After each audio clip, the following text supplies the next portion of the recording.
नमस्कार, मैं हूं दीपाली राणा। आप देख रहे हैं कमोडिटी राउंड अप और स्ट्रैटेजीज पर तो फोकस करेंगे ही, कुछ खास इंटरव्यूज भी आपके लिए लेकर आएंगे और बात करेंगे सबसे पहले कच्चे तेल की, जहां पर $82 के ऊपर वापस प्राइसेस आते हुए दिखाई दिए हैं। ओपेक प्लस देशों की मीटिंग से पहले थोड़ा सा सपोर्ट हम कच्चे तेल के भाव में आते हुए देख रहे हैं। कितना सस्टेनेबल है ये, इस पर लेंगे राय। बात करेंगे सोने की, जहां पर इंटरनेशनल मार्केट्स में 2000 के भाव हमने आते हुए देखे हैं, $2000 के। अब इनके ऊपर कितना सस्टेन करता है, कितना निकलता है, ये काफ़ी इंपॉर्टेंट रहेगा सोने की फर्दर चाल के लिए। बात करेंगे स्पाइसेस की भी, जहां पर हमने काफ़ी सारा एक्शन देखा है। जीरे में ऑफ लेट काफ़ी वॉलिटिलिटी आते हुए दिखाई दी है। इन सब पर कमेंट्स लेंगे। हमारे साथ हैं HDFC सिक्योरिटीज़ के head commodity and currency Anuj Gupta, कोवर्जी ग्रुप के डायरेक्टर रिसर्च रवि द्योरा हमारे साथ मौजूद हैं। आप दोनों का ही स्वागत है। सबसे पहले तो गोल्ड पर ही राय ले लेते हैं और लेकर आते हैं लेवल्स आपके सामने। इंटरनेशनल मार्केट्स में एग्जैक्टली $2000 के लेवल्स पर कारोबार कर रहा है। घरेलू बाजार में भी कल हमने स्ट्रेंथ आते हुए देखी थी और जिस तरीके से US डॉलर वीकेंड हो रहा है, उससे कंसिस्टेंटली सोने में हम एक सपोर्ट आते हुए देख रहे हैं। ऑल्दो यूएस सेंट्रल बैंक की जो फेड मिनट्स जारी हुए हैं, उनको भी मार्केट काफी क्लोजली वॉच कर रहा है। एक्सपेक्टेशंस यही बन रही हैं फेड की तरफ से कि शायद इंटरेस्ट रेट पीक पर यूएस फेड पहुंच चुका है और इसीलिए हमने गोल्ड में भी सपोर्ट आते हुए देखा है। रवि, क्या एक्सपेक्ट करना चाहिए गोल्ड में? यहाँ से बुल्स हावी रहेंगे या फिर ये कंसोलिडेट करेगा? स्ट्रेंथ फिलहाल होल्ड होते हुए दिख रही है पिछले कुछ सेशंस में जो बनी है। जरूर से वहां पे लगातार स्ट्रेंथ बनी हुई और लगातार हमने इसका जिक्र भी किया है। पर्टिकुलर प्राइसेस में जो अपवर्ड जर्नी है, इसका बेसिक रीजन बॉन्ड यील्ड है। ट्रेजरी जिस हिसाब से नीचे आ रहे हैं, आई थिंक इसका क्लियर एंड कट सपोर्ट इसको मिल रहा है। अभी इक्विटीज ऑलरेडी हाई पे आ चुके हैं, पर्टिकुलर दूसरे एसेट क्लासेस में, बॉन्ड्स में, क्योंकि यील्ड नीचे आ रहे हैं तो बड़ा पैसा है, शायद से फेवन तरफ की ओर जा रहा है। सेकंड जो रीजन है, क्योंकि कल फेड की मीटिंग जो लास्ट थी उसकी मिनट थी, इसमें कुछ नया नहीं था। उसमें जो भी लास्ट मीटिंग में बातें हुई थी या फेड चेयर ने अपने स्पीच में जो बातें की थी वही रिफ्लेक्ट हो रहा था। तो मुझे लग रहा है कि प्राइसेस में और तेजी बनी रहेगी। हालांकि आपने एक राइटली पॉइंट आउट वर्ड किया, वो है कंसोलिडेशन जरूर से रहेगा, क्योंकि आज इवनिंग में थोड़े यूएस के मैक्रो डेटा है। कल से यूएस बंद होगा, मंडे तक वैसे क्लोजिंग टाइप का सिचुएशन रहेगा। तो मेरा मानना है कि गोल्ड के जो करंट कॉन्ट्रैक्ट है उसमें बाय करके चले। 61,100 के करीब प्राइसेस चल रहे, बाय करें with stop loss of 60,920 and ऊपर टारगेट रहेगा 60,400। ओके अनुज, आपकी स्ट्रैटेजी क्या है गोल्ड पर? आप भी सिमिलर व्यू के साथ जा रहे हैं और प्लस बाय ईयर एंड कहाँ देख रहे हैं आप प्राइसेस को? अगर आप यूएस मार्केट से क्यूज ले या फिर वहां के एक्सपर्ट कमेंट्स पढ़ें तो एक्सपेक्टेशंस तो यही बिल्डअप हो रही हैं कि शायद स्ट्रेंथ बरकरार रहेगी। जी दीपाली जी, क्योंकि जिस तरीके से बॉन्ड यील्ड एक साल के लोअर लेवल पर है, डॉलर इंडेक्स भी करीबन 11 महीने के निचले स्तर पर है, तो उससे काफी हद तक गोल्ड को इन्फ्लुएंस मिला है।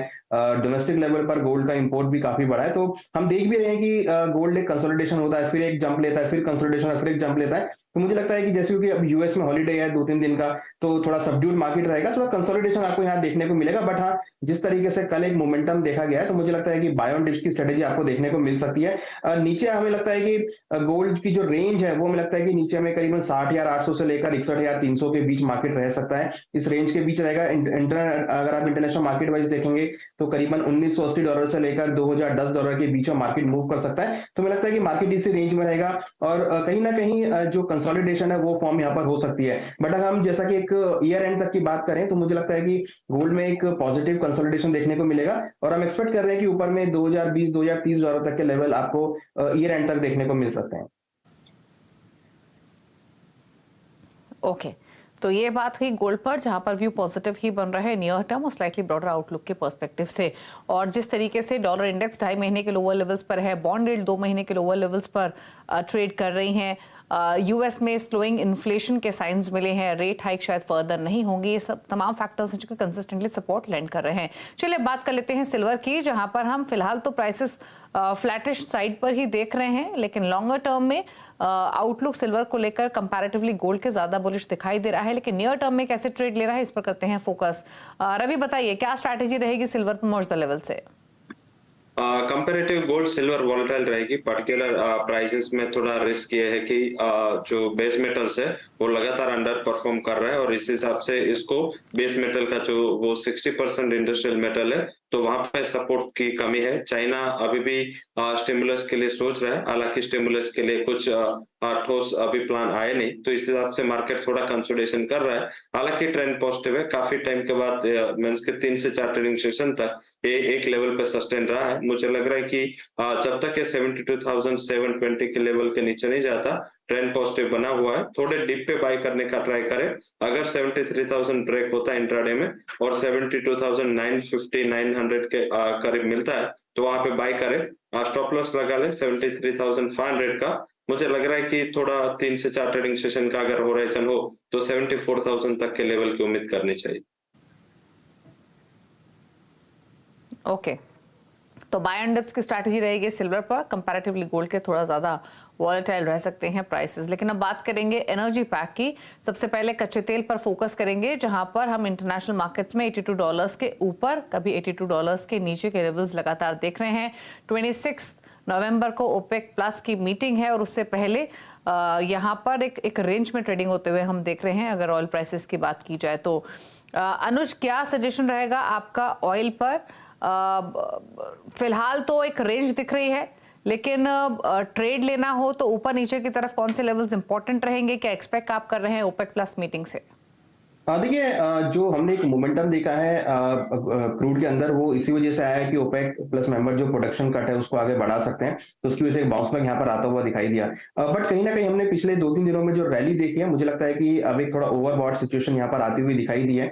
हमें लगता है कि रेंज जो है वो नीचे में $80, ऊपर में करीबन $85 ये रेंज क्रूड में मेंटेन रह सकती है। तो यहाँ पर मुझे लगता है कि क्योंकि आज क्रूड की इन्वेंट्री भी आनी, और हम लगातार पिछले 3-4 हफ्तों से देख रहे हैं कि क्रूड के जो स्टॉक प्राइस है वो बढ़ते हुए दिखाई दी हैं, तो मुझे लगता है कि अगेन हम एक सेल ऑन राइज का मार्केट क्रूड में देख सकते हैं। तो यहाँ पर मैं इंट्राडे पर्सपेक्टिव से बिकवाली की सलाह देना चाहूंगा। करीबन 6520 में बिकवाली करें, 6570 का स्टॉप लॉस लगाएं, टारगेट नीचे करीबन 6435 तक आ सकता है। तो मुझे लगता है कि मार्केट थोड़ा सा 3-4 दिनों की रैली के बाद अब यहाँ पे थोड़ा सा कंसोलिडेट हो रहा है, और एक प्रॉफिट बुकिंग में एक्सपेक्ट कर रहा हूँ कि क्रूड में देखने को मिल सकती है। हालांकि जो फ्रेश ट्रेंड डिसाइड होगा वो ओपेक मीटिंग के बाद होगा, और आज की जो इन्वेंट्री आनी वो भी एक ट्रेंड डिसाइडर रहेगा। बट कहीं ना कहीं आप देखेंगे कि आगे दिसंबर में थोड़ा सा मार्केट सबड्यूड रहेगा, क्योंकि थोड़ा फेस्टिवल सीजन भी रहेंगे, हॉलीडेज भी रहेंगे इंटरनेशनल मार्केट में, तो ज्यादा मैं वॉलिटिलिटी एक्सपेक्ट नहीं कर रहा हूं। बट हाँ, मार्केट एक रेंज में रहेगा, और कहीं ना कहीं हम जो प्राइसेस हैं वो ऊपर लेवल पर रेजिस्टेंस फेस करते हुए नजर आएंगे। तो तमाम इनफैक्ट जो इस समय के डेटा या फिर जो न्यूज़ फ्लो है वो तेजी तो बिल्कुल इंडिकेट नहीं कर रहा है कच्चे तेल में। इनफैक्ट थोड़ा प्रेशर ही रह सकता है, और इम्पॉर्टेंट ये है कि जैसे अनुज ने भी कहा, ओपेक प्लस की तरफ से जो सप्लाई कट्स हैं वो एक्सटेंड हो सकते हैं, डीपन भी हो सकते हैं, इस तरीके की रिपोर्ट्स हैं। लेकिन वो कितना सपोर्ट करेंगे प्राइसेस को ये देखना होगा। ऑल्दो यूएस में भी अगर आप पिछले हफ्ते का यूएस क्रूड स्टॉक देखेंगे तो वहाँ भी हमने नंबर्स जो हैं वो हायर साइड पर आते हुए देखे थे। आज भी in fact US government data on stock piles आएगा, तो वो भी क्लोजली वॉच किया जाएगा। लेकिन अनुमान यही लगाया जा रहा है कि अगर डीपन कट भी होते हैं उसके बावजूद भी 2024 में जो सप्लाई साइड रहेगी क्रूड की वो स्लाइटली प्लस साइड पर ही रहेगी। तो ऐसा कोई ट्रिगर है नहीं जिसकी वजह से तेजी यहाँ पर बनते हुए दिखाई दे। लेकिन राय ले लेते हैं एक नेचुरल गैस पर, जहां पर 250 के मौजूदा लेवल्स, थोड़ी सी नरमी देखने को मिली है। यूजुअली रवि विंटर डिमांड की वजह से हम कंसिस्टेंट सपोर्ट देखते हैं, बट इस बार थोड़ा ट्रेंड डिफरेंट है नेचुरल गैस का। क्या व्यू इन लेवल से? जरूर से ट्रेंड डिफरेंट है, एंड पर्टिकुलर इसका रीजन वेदर ही है। वेदर के जो अभी तक देखे तो नवंबर एंड तक एक जो इसके इन्वेंट्री के डेटा है वो एक नेगेटिव साइड जाता है, बट लास्ट वीक में जो इन्वेंट्री आई थी वो भी बढ़ के आई थी, और वेदर रिपोर्ट पे इतना ज्यादा सपोर्टिव नहीं था। तो मेरे हिसाब से इस हिसाब से थोड़ा करेक्शन आया है। हालांकि काफी कुछ चीजें प्राइसिंग है दिसंबर में, मुझे लग रहा है कि एक अच्छी रैली के लिए नेचुरल गैस प्रिपेयर हो रहा है। ये करंट एक्सपायरी 23 को ऑप्शन के, उसके बाद मुझे लग रहा है कि थोड़ी रिकवरी वहां पे दिखनी चाहिए। पर्टिकुलर लेवल्स पे बात करें तो डायरेक्ट फ्यूचर अप्रोच ना करें, इसके भी इन्वेंट्री के डेटा आने वाले हैं, तो वो भी एक काफी अच्छे मार्केट के ट्रैक में रहेंगे। अगर इन्वेंट्री थोड़ी भी इवनिंग में नीचे आती है, क्योंकि कल यूएस क्लोज है, तो इन्वेंट्री डेटा आ जाएंगे, तो अगर कुछ भी नीचे आता है तो मेरे हिसाब से एक अच्छा ट्रैक्शन बनेगा। एक ओवरसोल्ड टेरिटरी में प्राइस ट्रेड कर रहे, ऑप्शन का यूज करें। 250 के स्ट्राइक का कॉल ऑप्शन नेचुरल गैस का 15 के करीब बाय करे, स्टॉप लॉस 6 के करीब लगाए। मुझे लग रहा है कि अगले सप्ताह तक ये कॉल ऑप्शन आपको 32 तक के लेवल दे सकता है। ओके, चलिए ये स्ट्रैटेजी रही आपके लिए नेशनल गैस पर। लेकिन अब लेकर आते हैं बेस मेटल्स आपकी स्क्रीन पर, जहां पर आज के कारोबार में थोड़ी नरमी ही देखने को मिल रही है। बेस मेटल्स में zinc, aluminium, copper flat towards negative bias के साथ कारोबार करते हुए। अनुज, को ट्रेड लेंगे बेस मेटल से? देखिए, बेस मेटल में हमने पिछले हफ्ते एक अच्छी रैली बनती हुई देखी थी। मुझे लगता है कि यहाँ पर अभी जो सेंटीमेंट है थोड़ा सा प्रॉफिट बुकिंग वाला रहेगा। हमने देखा कॉपर और जिंक में जो एक रैली थी वो रुकती हुई दिखाई दी है। हालांकि जो करेक्शन है थोड़ा इंट्राडे पर्सपेक्टिव से रहेगा, तो यहाँ पर मुझे लगता है कि जो जिंक है यहाँ पर हम एक बियरिश मोड में ट्रेड ले सकते हैं, और हमें लगता है कि सैलन राइज का मार्केट हो सकता है। कहीं ना कहीं लग रहा है कि जो प्राइस है वो 222 से लेकर 227 के बीच ट्रेड कर सकते हैं। तो कहीं ना कहीं अगर प्राइस बाउंस लेते हैं 226 227 तक, तो वहाँ बिकवाली का ट्रेड लेना चाहिए। नीचे 222 तक के लेवल आ सकते हैं, 231 के आसपास का स्टॉप लॉस देखने को मिल सकता है। तो मुझे लगता है कि जो मार्केट है बेस मेटल का एक प्रॉफिट बुकिंग यहाँ पर हम देख सकते हैं। ओके, चलिए, तो ये स्ट्रैटेजीज आपको मिली हैं बेस मेटल्स पर, जहां पर जिंक में बिकवाली की राय यहाँ पर अनुज की तरफ से आते हुए। लेकिन अब बात करेंगे एग्री कमोडिटीज की, और स्पाइसेस के पैक पर सबसे पहले कमेंट ले लेते हैं, जहां पर टर्मरिक स्ट्रेंथ दिखा रहा है, कोरिएंडर फ्लैट है और जीरे में थोड़ी सी प्रॉफिट टेकिंग है। रवि, क्या आउटलुक इन तीनों ही स्पाइसेस पर फिलहाल? कोरिएंडर पर हमने देखा है ज्यादा एक्सपोर्ट्स का कन्विक्शन नई खरीदारी की पर्सपेक्टिव से ज्यादा रहा है, लेकिन एक्शन तो है टर्मरिक और जीरे दोनों में ही। जब से जीरा हायर लेवल पे थोड़ा रेजिस्टेंस फेस कर रहा है, जैसे हमारे आगे भी बात हुई थी, 48,000 का लेवल मैंने बताया था कि वो एक अच्छा सप्लाई जोन रहेगा, और 47 के ऊपर एक बार प्राइस गए, हालांकि सस्टेन नहीं हो पाए, क्योंकि वहां पे देखे तो हायर लेवल पे अभी मंडियों में लगातार मंस की सप्लाई आ रही है, तो इससे मार्केट थोड़ा वरीड था। हालांकि इसमें इतना ज्यादा करेक्शन भी नहीं लग रहा है, कंसोलिडेशन होगा। हालांकि वोलेटिलिटी काफी है, तो आप दोनों कमोडिटी टर्मरिक एंड कोरिएंडर इसमें बाइंग का मौका ढूंढे। कोरिएंडर में अभी 8050 के करीब बाय करें, 7980 के स्टॉप लॉस के साथ। एक छोटा स्टॉप लॉस रखना है, और अपर साइड लग रहा है कि 8200 तक के लेवल के लिए आपको रुकना है। एंड टर्मरिक में बाय करें आप 12400 के करीब, स्टॉप लॉस लगाए 12240 का, और टारगेट रहेगा 12700 तक का। ओके, क्विकली रवि, एक कमेंट आपका कॉटन सीड ऑयल केक पर। यहाँ पर आप कंसिस्टेंटली पॉजिटिव साइड पर रहे हैं, लेकिन 3000 के आसपास थोड़ा सा रेजिस्टेंस ये फेस कर रहा है। क्या टारगेट्स हैं आपके नेक्स्ट, क्या स्ट्रैटेजी? जब से थोड़ा पॉजिटिव साइड कंसोलिडेशन है, नीचे 2950 का काफी सपोर्ट है, वो ब्रेक नहीं हो रहा है, और अपर साइड 3130 का रेजिस्टेंस है, वहां पे रुक रहा है 3030 के रेजिस्टेंस के करीब। तो मुझे लग रहा है थोड़ा रेंज में रहेगा, क्योंकि इंटरनेशनल प्राइसेस थोड़ा वोलेटाइल है। चाइना, अभी कॉटन कॉम्प्लेक्स की बात करें तो वहां पे से थोड़ा क्यूज इतना पॉजिटिव नहीं मिल रहा है, but yes overall trend up है। आप रुके 10 से 15 दिन का ट्रेड ले, शॉर्ट टर्म के लिए कोकोडो ये लेवल पे बाय कर ले, 2900 तक का स्टॉप लॉस लगाए। मुझे लग रहा है 3100 तक के टारगेट आपको जल्दी आते हुए दिख सकते हैं। 3100 तक के लेवल्स जल्द एक्सपेक्टेड हैं, थोड़ा कंसोलिडेट कर रहा है स्ट्रेंथ दिखाने के बाद। खरीदारी की पोजीशंस हो तो डेफिनेटली होल्ड करने की सलाह है।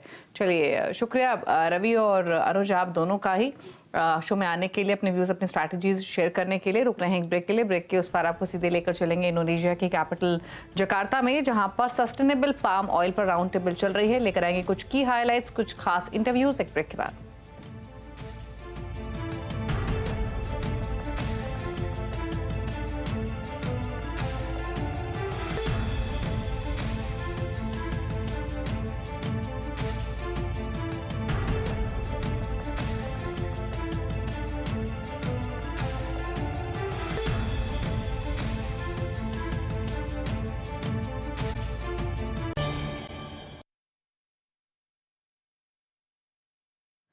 आप देख रहे हैं कमोडिटी राउंडअप, और अब बात करेंगे इंडोनेशिया की राजधानी जकार्ता में चल रहे सस्टेनेबल पाम ऑयल पर राउंड टेबल की, यानी RSPO।